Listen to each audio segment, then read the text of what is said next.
जनार्दन परमहंस आगे कहते हैं कि घर छोड़ने के बाद मैं कई महीनों तक बंगाल में घूमता रहा। बंगाल तब क्रांतिकारी गतिविधियों का महत्वपूर्ण केंद्र था और देश की आज़ादी के संघर्ष में बंगाल एक सराहनीय भूमिका निभा रहा था। मैं आज़ादी के संघर्ष में शामिल हो गया और उसी दरमियान मैं सत्येंद्र सेन, मदन बाबू, श्री एस.एम. घोष आदि क्रांतिकारियों के संपर्क में भी आया और इसी दौर में मेरी मुलाकात देशबंधु चित्तरंजन दास जी से हुई। मैं व्यक्तिगत तौर पर उनके संपर्क में आया। उनके प्रेम और स्नेह के कारण मैं अपने पिताजी की मृत्यु की पीड़ा बिल्कुल भूल गया। मैंने तय किया कि मैं आजीवन उनके साथ कार्य करूंगा, परंतु भाग्य को शायद ये मंजूर नहीं था। सन 1925 में चित्तरंजन दास जी ने दुनिया को अलविदा कह दिया। मेरे हृदय को एक बार फिर गहरा आघात लगा। मैंने खुद को एक बार फिर से असहाय और अनाथ पाया। मैंने क्रांतिकारी गतिविधियां छोड़ दी। मुझे यह भली भांति समझ आ गया था कि जब तक जीवन और मृत्यु से जुड़े हुए प्रश्नों का हल मुझे नहीं मिलता, तब तक मैं शांति से नहीं जी पाऊंगा। मैं पैदल ही भ्रमण के लिए निकल पड़ा। देश के पूर्वी हिस्से में मैं बर्मा के बॉर्डर तक गया और उत्तर में तिब्बत तक, इस उम्मीद में कि शायद कोई ऐसा गुरु मिल जाए जो मेरा मार्गदर्शन करे। नेपाल में मेरी मुलाकात कुछ साधुओं से हुई। उन्होंने मुझे कुछ औषधि दी और कहा कि इसका इस्तेमाल तुम जीवन के रहस्य जानने के लिए कर सकते हो। इसके इस्तेमाल से तुम चेतना की उच्च अवस्था का आभास करोगे। मैंने वो औषधि ली। इन औषधियों का प्रभाव ऐसा था कि मुझे लगा जैसे सारा विश्व मुझ में समा गया है। जब तक औषधि का प्रभाव रहता, मुझे बहुत अच्छा महसूस होता, परंतु उसका प्रभाव खत्म होते ही मुझे अत्यधिक निराशा होती। मैंने सोचा कि यह तरीका संसार में फंसे हुए व्यक्ति के लिए एक अच्छा विकल्प हो सकता है, परंतु किसी भी स्थिति में यह मेरे जन्म और मृत्यु से जुड़े प्रश्न का जवाब नहीं है।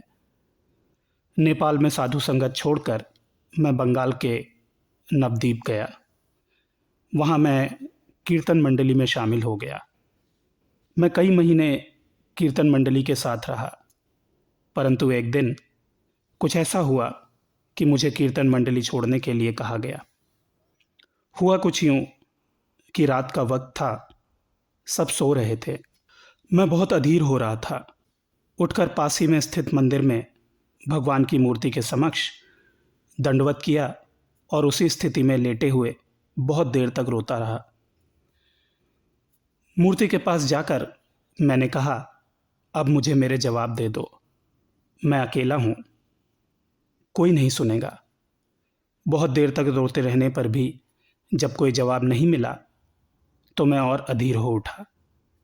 मैं ज़ोर ज़ोर से रोने चिल्लाने लगा कि मुझे मेरे सवालों का जवाब दे दो, ताकि मेरा दुखी हृदय शांत हो सके।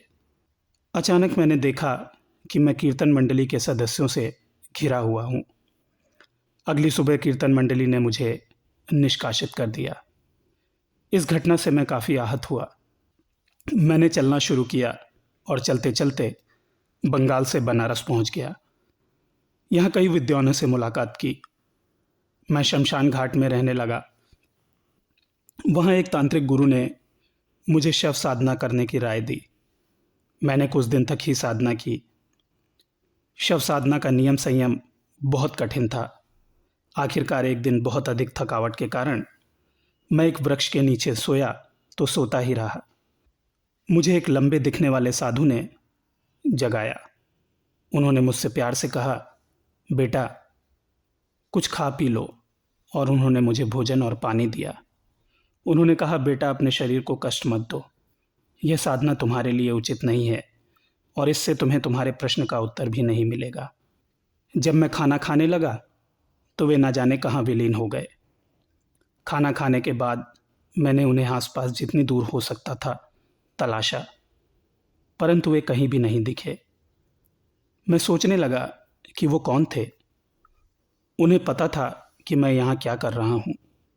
मैं उनसे कभी नहीं मिला, फिर भी उन्हें मेरे प्रश्न के विषय में पता था और शायद उन्हें उत्तर भी पता है। परंतु अब उन्हें मैं कहाँ ढूंढूं? बनारस छोड़ एक बार फिर मैं चल पड़ा। कुछ दिनों के पश्चात मैं कलकत्ता पहुंचा। यहाँ रामकृष्ण परमहंस मठ में कुछ दिन रुकने के बाद मैं फिर चल पड़ा। इसके बाद गंगा किनारे चलते हुए मैं पटना और गया पहुंचा, वही स्थान जहां पर बौद्ध धर्म का विस्तार हुआ। गया में अपने अल्पकालिक प्रवास के दौरान मुझे भगवान बुद्ध का स्मरण हुआ। बुद्ध का जीवन, उनकी मानसिक पीड़ा, जीवन की तकलीफ़ों के प्रति उनका गहरा शोभ, संसार की तकलीफ़ों के पार जाने की उनकी गहरी इच्छा और उनके द्वारा गुरु की तलाश। भगवान बुद्ध में गहरी इच्छा शक्ति थी और इसी इच्छा शक्ति के कारण ही वे बिना गुरु के ही शून्य पर ध्यान करते हुए बुद्धत्व को प्राप्त हुए। मेरे मन में विचार आया कि गुरु के ज्ञान के विषय में जान पाना इतना सरल नहीं है, क्योंकि वह बाहर से हमारे आपके जैसे ही होते हैं। गुरु के ज्ञान को बाहर से समझना असंभव है। गुरु के ज्ञान को समझने के लिए उनके शब्दों का अक्षरशः पालन करना अनिवार्य है। बुद्ध ने बिना गुरु के ज्ञान पाया, परंतु इस संसार में ऐसे कितने बुद्ध हुए जिन्होंने बिना गुरु के ज्ञान पाया। अंततः मैंने निर्णय लिया कि मैं गुरु की तलाश जारी रखूंगा, क्योंकि सभी बातों पर विचार करते हुए मैं इस निष्कर्ष पर पहुंचा कि अध्यात्म के मार्ग पर गुरु का होना नितांत आवश्यक है। यह हमारा अपना ही अहम होता है जो गुरु के प्रति समर्पण रोकता है। गुरु शिष्य परंपरा बनाने वाली हमारी ऋषि सत्ता गलत नहीं हो सकती। इसके बाद कुछ महीनों की यात्रा के पश्चात मैं कामाख्या पहुंचा। यहाँ मैंने कई लोगों से किसी योग्य गुरु और ठहरने के लिए स्थान के विषय में पूछा। किसी ने मुझे पहाड़ी पर स्थित आश्रम के विषय में बताया। मैं आश्रम पहुंचा। मैं एकदम अवाक रह गया। मेरे सामने वही साधु खड़े थे जो बनारस में शमशान घाट में मुझे भोजन दे गए थे। उनको देखते ही मेरे मन में श्रद्धा का भाव उत्पन्न हुआ। योगी भूमानंद परमहंस ने मुझे अजपा जप साधना पद्धति में दीक्षित किया। उन्होंने मुझसे कहा कि इस सहज साधना पद्धति से तुम्हें तुम्हारे प्रश्न का उत्तर मिल जाएगा। मैं संशय से भरा हुआ था। मुझे अभी भी भरोसा नहीं हो रहा था कि इस क्रिया से मुझे मेरे प्रश्नों का उत्तर मिलेगा। गुरुजी ने दृढ़तापूर्वक मेरी आंखों में देखते हुए कहा, जाओ और अजपा साधना करके पहले खुद को साबित करो। तुम्हें अपने प्रश्न का उत्तर अवश्य प्राप्त होगा। इसके बाद मैंने अजपा का अभ्यास शुरू कर दिया। डॉक्टर रमेश परमहंस कहते हैं कि जनार्दन जी द्वारा अपने जीवन के विषय में इतना कुछ बताने के बाद मैंने उनसे पूछा कि क्या आपको आपके प्रश्न का जवाब मिला? जनार्दन जी ने उत्तर दिया, हाँ, मुझे मिला। और जो सबसे महत्वपूर्ण बात मुझे ज्ञात हुई वो यह थी कि प्राण का प्रवाह निरंतर ही नीचे की ओर होता है, यानी कि ब्रह्मारंध्र से मूलाधार की ओर, और अजपा द्वारा प्राण के प्रवाह की दिशा मोड़कर हम उस बिंदु तक पहुंच सकते हैं जो प्राण की उद्गम स्थली है, जहां प्राण का पहला स्पंदन प्रारंभ होता है।